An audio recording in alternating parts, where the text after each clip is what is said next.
So now we've covered using basic arrays.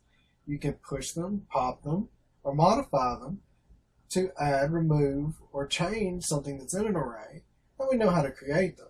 But one of the most powerful things about arrays is that they're not only in one dimension. You can not only have an array of values, but you can have an array of arrays, or even an array of an array of an array. We're going to stick with 2 dimensions for right now, though, because it gets a little complicated. So first, I'm going to change our values here so that instead of a 1-dimensional array, we're going to have a 2-dimensional array. We simply say var equals array like before, and this time, instead of comma separated values, we have comma separated arrays. And then these arrays are just like the old statements. Here I have a list of some car names and then some random numbers. Now, what's going to be interesting here is now that this is an array of arrays, our for each can't process it anymore because now index is going to be another array. So what we're going to have to do to resolve that is stack our for eaches. So we'll go inside and we'll say for each index as $value, then we'll create some input. And this time what we're going to do is we'll echo value in here, but we're going to leave the break tag out here.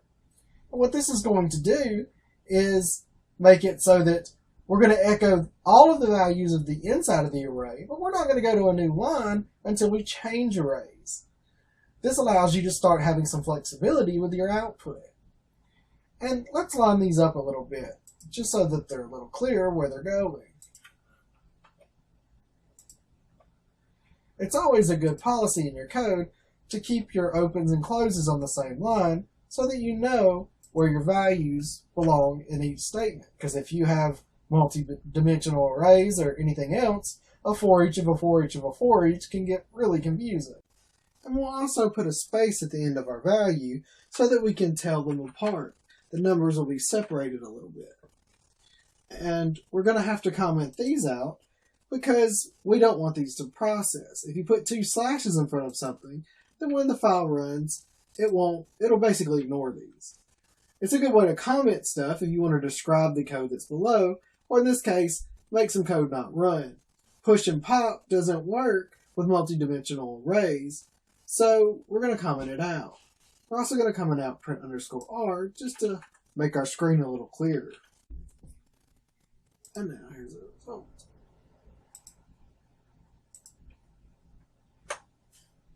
Now we see Volvo 2218, a new line, BMW 1513, and we can print out different values. We now have all of this stored in one multi-dimensional array, but we're processing it out so that it's formatted how we want it to. Now, arrays are important for more than just formatting data. In fact, you're going to need them for a lot of our forms. Let's see why.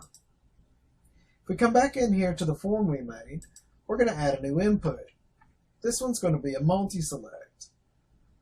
In this case, the select's name is lessons. And notice these brackets right here. This indicates that we're going to pass more than one value back.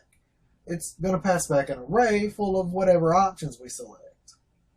So we're going to get an array back, and we're only going to get a 1-dimensional array.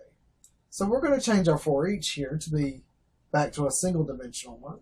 We're going to copy index over value. And then let's go ahead and change our else up here so that it's 1-dimensional too. Copy this. There we go. And now we'll save the post name to lessons.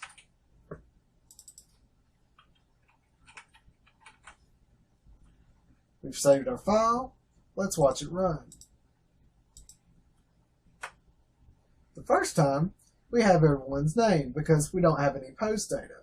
But our actual form is down here, and it says hello from creativeonlineschool.com, and ask for your name and what lessons do you want to learn. And we have 4 options. Let's say that we wanted to learn about SQL and Oracle. Let's click Submit. Now it's printed out MySQL and Oracle, the 2 values that we selected. It did this because we submitted it as an array, and that array allowed us to print out the values. Many kinds of form elements will be passed as arrays, and you're going to need to understand a good use of them if you're going to make web pages. Hopefully these will give you good examples. That concludes our lessons on PHP. Thank you for watching, and this and other lessons can be found at creativeonlineschool.com.